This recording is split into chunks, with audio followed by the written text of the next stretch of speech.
Hi and welcome. Moving. It is the art of changing places, and we have an expert that's going to tell you how you can make it an art instead of absolute chaos. So stay tuned. We're going to be right back.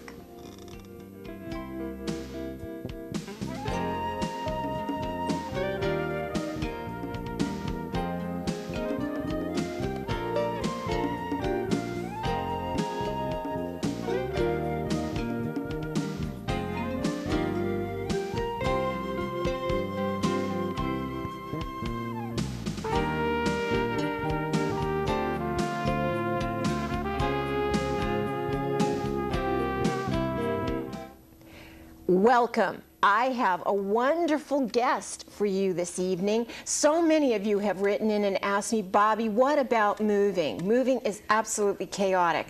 What can I do to make it easier? How do I move 40 years of my life from one spot to another? Well, have I got the solution for you? And her name is Margaret Fearey Walsh. She's president of Changing Places, Inc.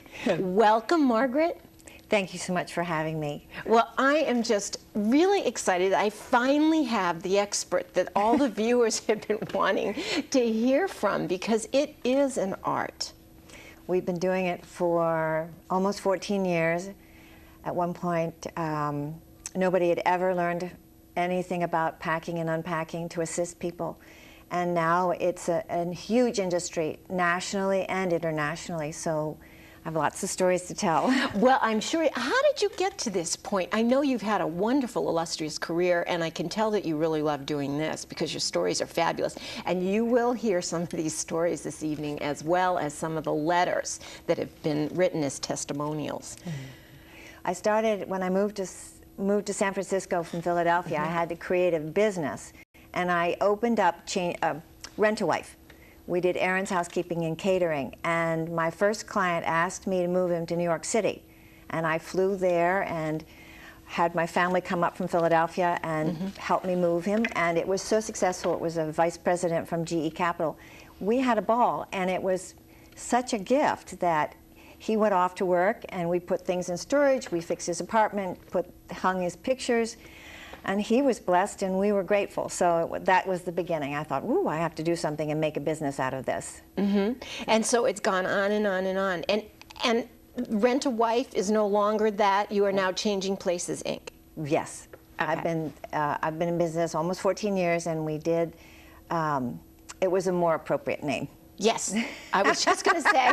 Yeah. But I can remember back, I think that I first heard of the Rent-A-Wife concept with some of the 49ers that were coming into town, and their wives of course had children. They were coming in just for the season, and this concept of setting it all up prior to them being here so they could find everything. Yeah. I'm doing the same thing as I was before. It's just a different name. It's a turnkey operation. If they want it, they can give me the keys, go on vacation, and come back and their house is already set up. Or I can work with their children and themselves, and I just finished a job that took 6 months.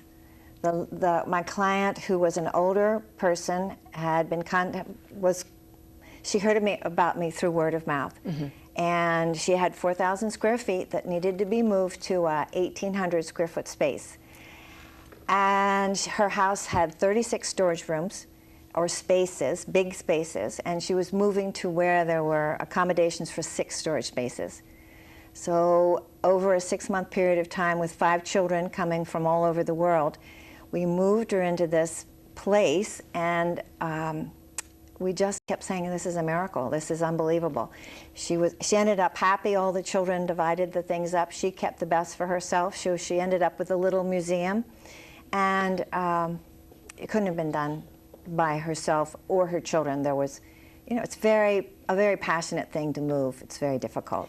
It is difficult. There's a lot of emotion to moving. You're leaving memories.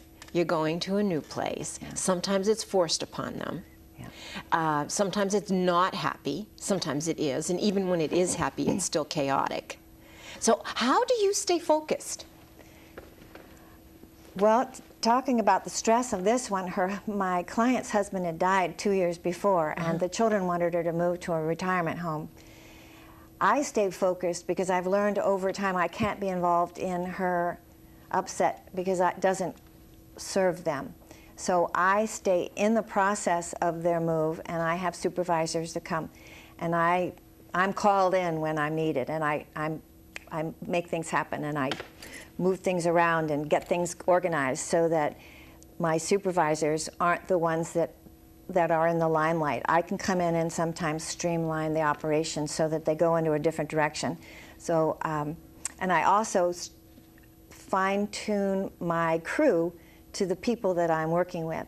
I'm a very high energy person, and a lot of people don't want that. So I have very sweet, soft-spoken soft-spoken crew, and then I have some people who want the handsome young man who's really strong, and so it's very funny. It's like every business. You have to match it to the personality, otherwise they can't be happy. It's true. It's very true. It's you have to mirror the client in order to get the successful result. Right. Because I notice that about myself, having not to slow down the speech pattern, right. Because they'll just look at you with this very glazed look, and you just go, no, missed that. So I have to break right now. We will be right back to hear more about how to make moves very, very smooth and less chaotic, and also have some funny stories for you, so stay tuned. Thanks.